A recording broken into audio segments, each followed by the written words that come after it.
Physical solitude, exterior silence, and real recollection are all morally necessary for anyone wanting to lead a contemplative life.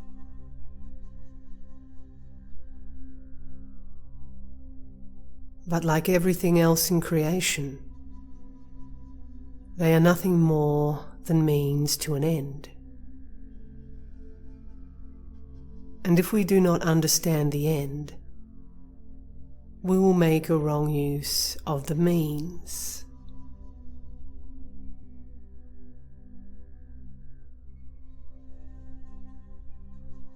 We do not go into the desert to escape people, but to learn how to find them. We do not leave them in order to have nothing more to do with them, but to find out the way to do them the most good.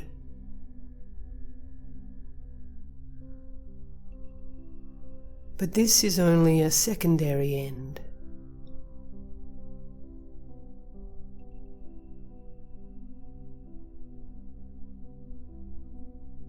The one end that includes all others is the love of God.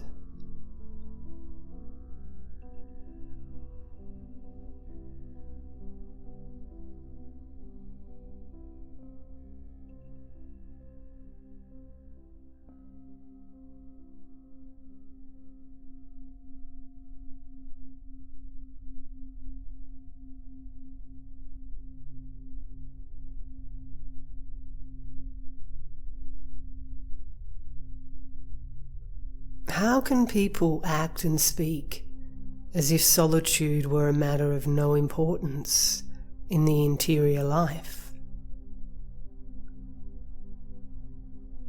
Only those who have never experienced real solitude can glibly declare that it makes no difference, and that only solitude of the heart really matters. One solitude must lead to the other.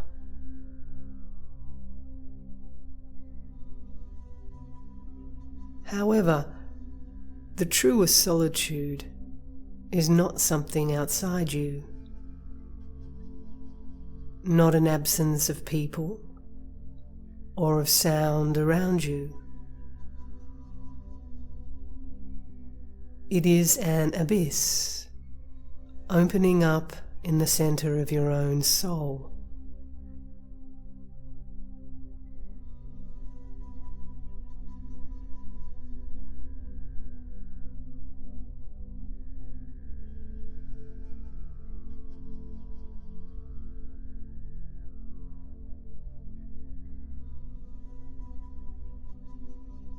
And this abyss of interior solitude is a hunger that will never be satisfied with any created thing.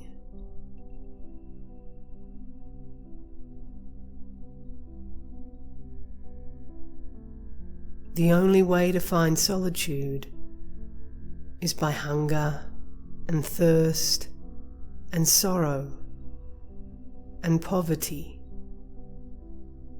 and desire. And the person who has found solitude is empty, as if they had been emptied by death.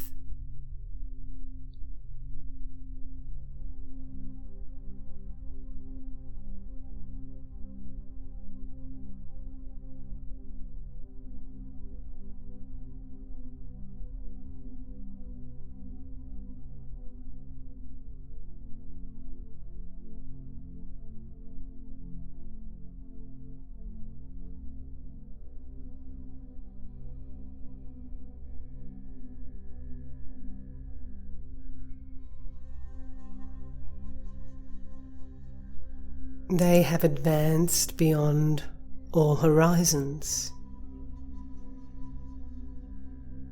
There are no directions left in which they can travel.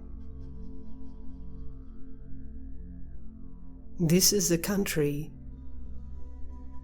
whose centre is everywhere and whose circumference is nowhere.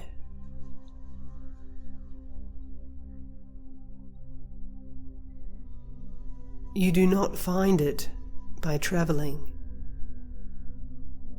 but by standing still.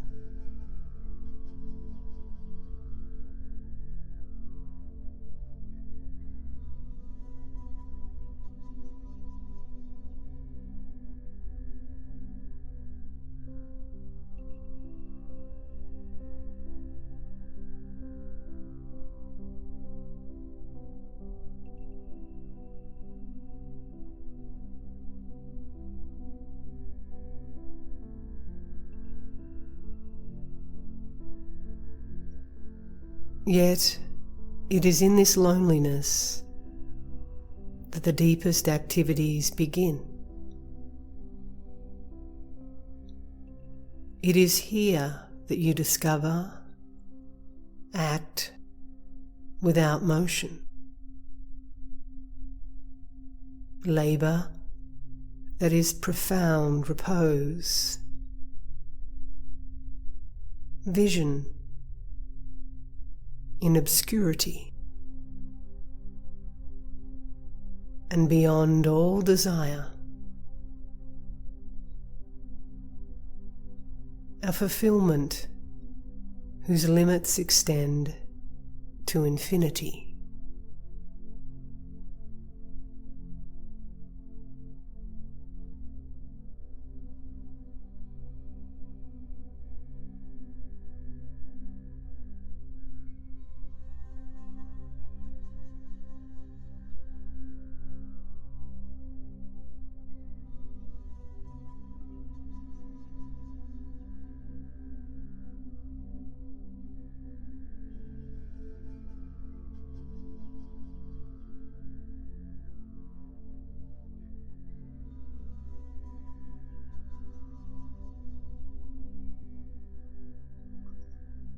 Although it is true that this solitude is everywhere,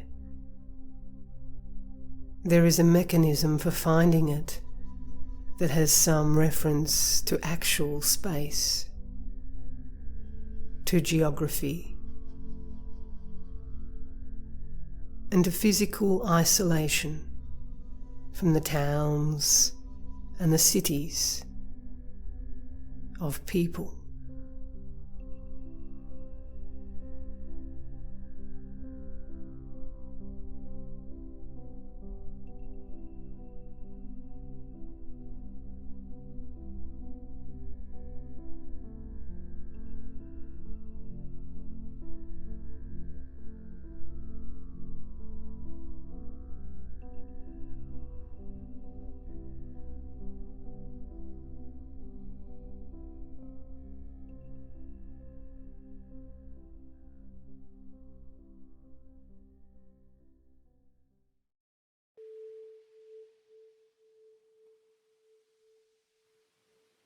There should be at least a room or some corner where no one will find you and disturb you or notice you.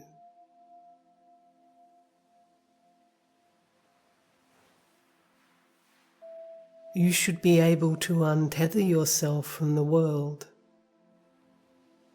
and set yourself free, losing all the fine strings and strands of tension that bind you by sight, by sound, by thought, to the presence of other people.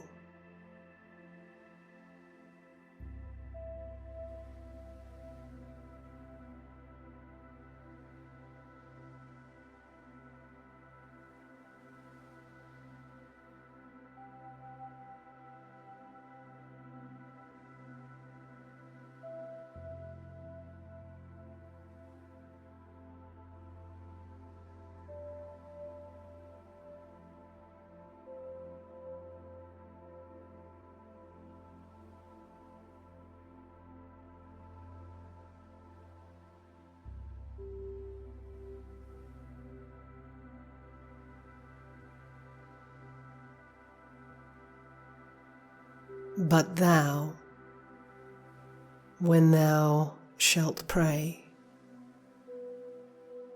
enter into thy chamber,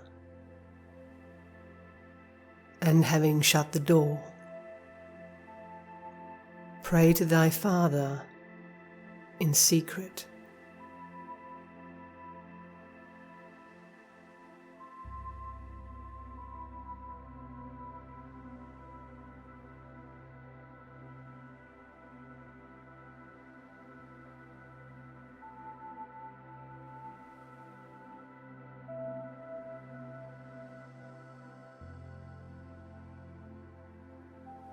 Once you have found such a place, be content with it, and do not be disturbed if a good reason takes you out of it. Love it and return to it as soon as you can, and do not be too quick to change it for another.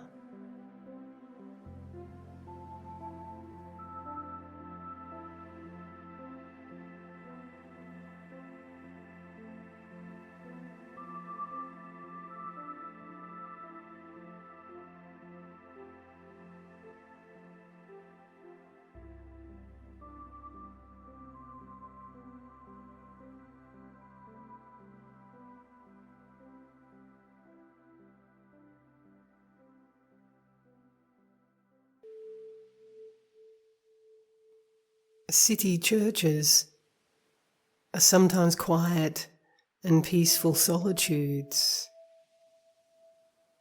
caves of silence where a person can seek refuge from the intolerable arrogance of the business world. One can be more alone sometimes in church than in a room in one's own house. At home, one can always be routed out and disturbed. And one should not resent this, for love sometimes demands it.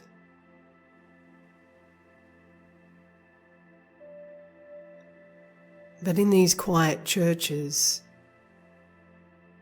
one remains nameless, undisturbed in the shadows.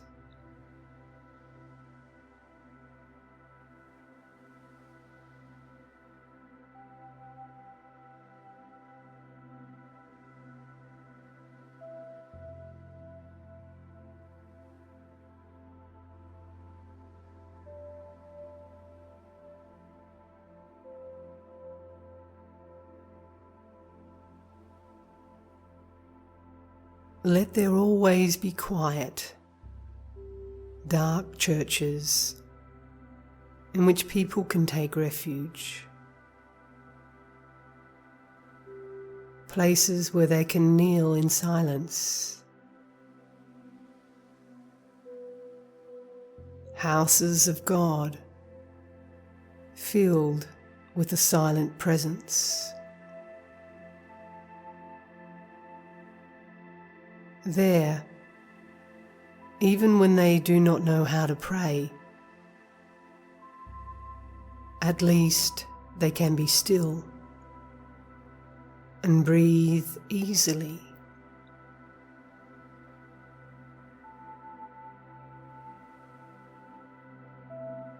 Let there be a place somewhere in which you can breathe naturally, quietly, and not have to take your breath in continuous, short gasps.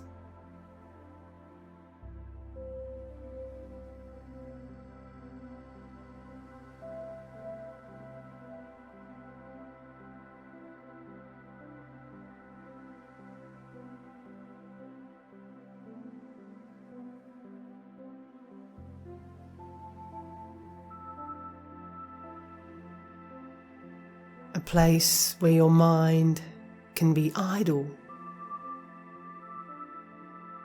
and forget its concerns. Descend into silence and worship the sacred in secret.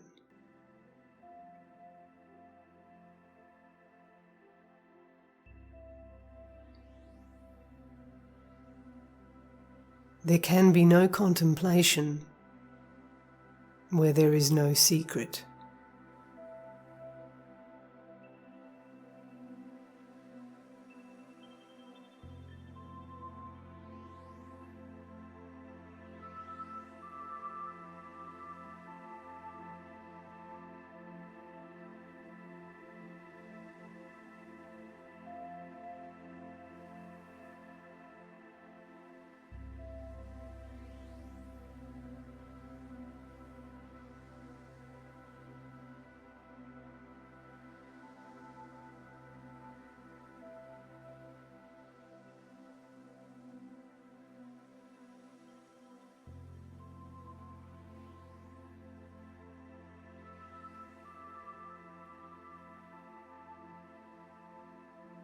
We have said that the solitude that is important to a contemplative is above all an interior and spiritual thing.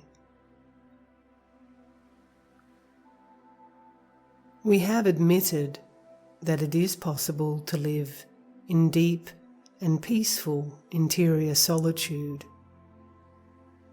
even in the midst of the world and its confusion.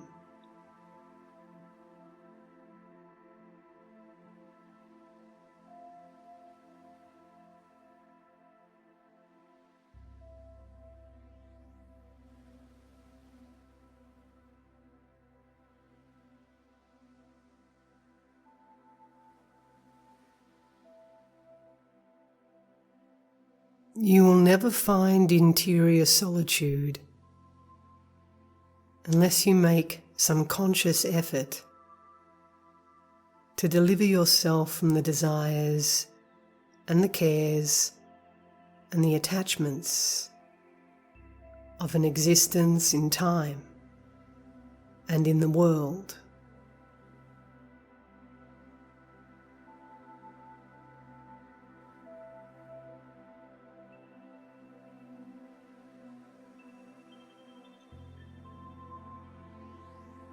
Do everything you can to avoid the noise and the business of people. Keep as far away as you can from the places where they gather to cheat and insult one another, to exploit one another, to laugh at one another, or to mock one another with their false gestures of friendship.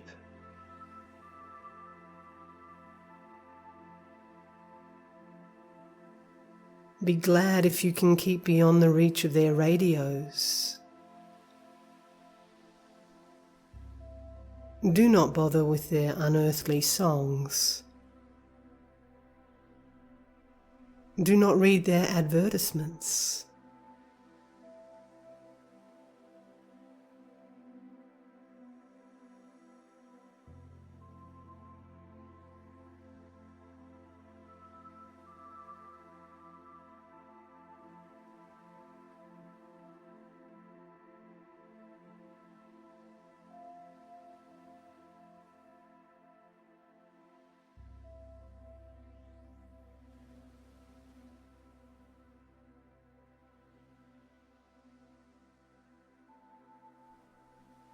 The contemplative life certainly does not demand a self-righteous contempt for the habits and diversions of ordinary people. But nevertheless, no one who seeks liberation and light in solitude, no one who seeks spiritual freedom, can afford to yield passively to all the appeals of a society of salesmen, advertisers, and consumers.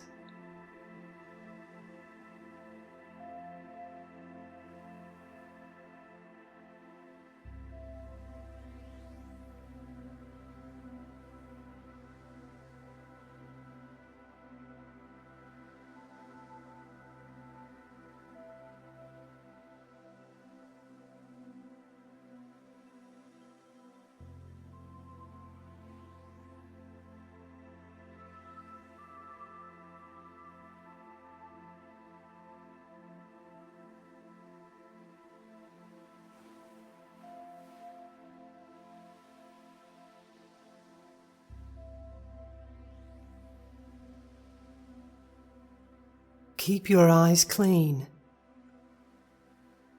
and your ears quiet and your mind serene.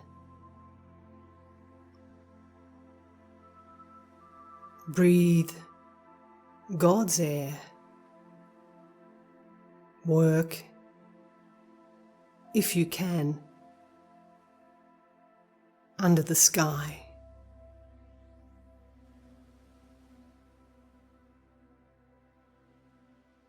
But if you have to live in a city and work among machines and ride in the subways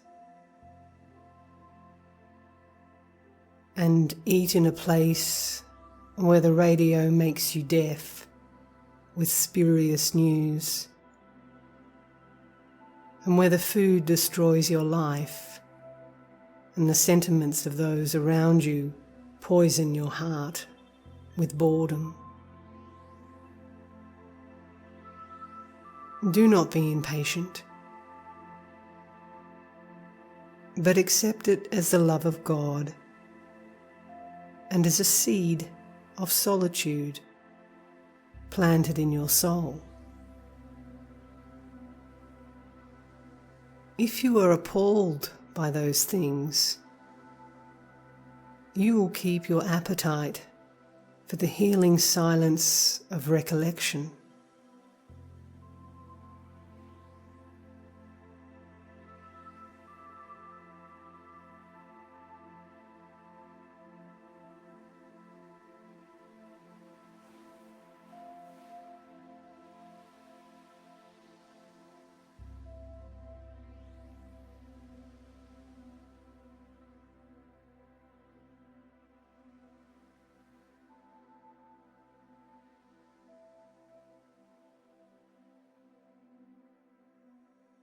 But meanwhile, keep your sense of compassion for the people who have forgotten the very concept of solitude.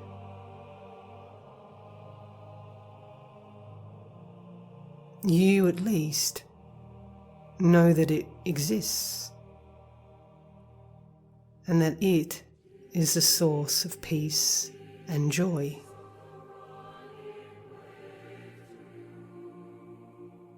You can still hope for such joy. They do not even hope for it anymore.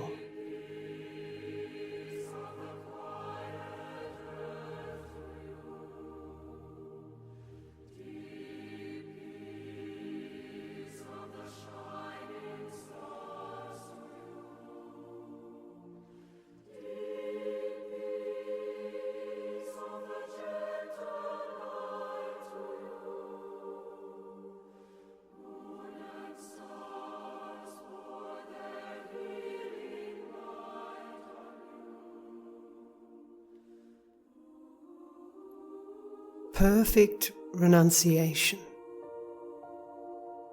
establishes one in a state of spiritual solitude, peace, tranquility, clarity,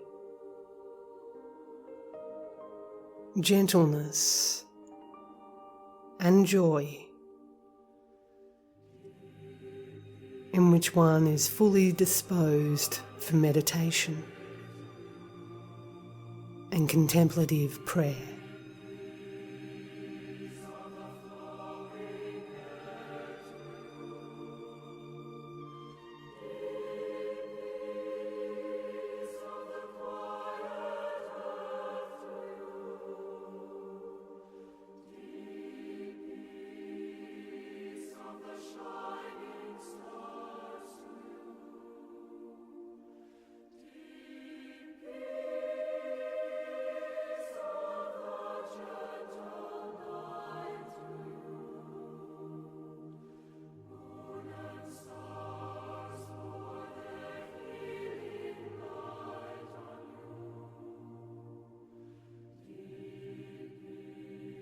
There is no true solitude except interior solitude.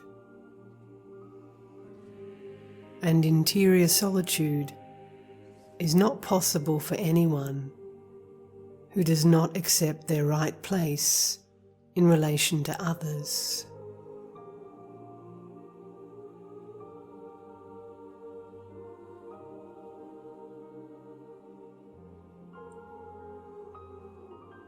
There is no true peace possible for one who still imagines that some accident of talent or grace or virtue segregates them from other people and places them above them.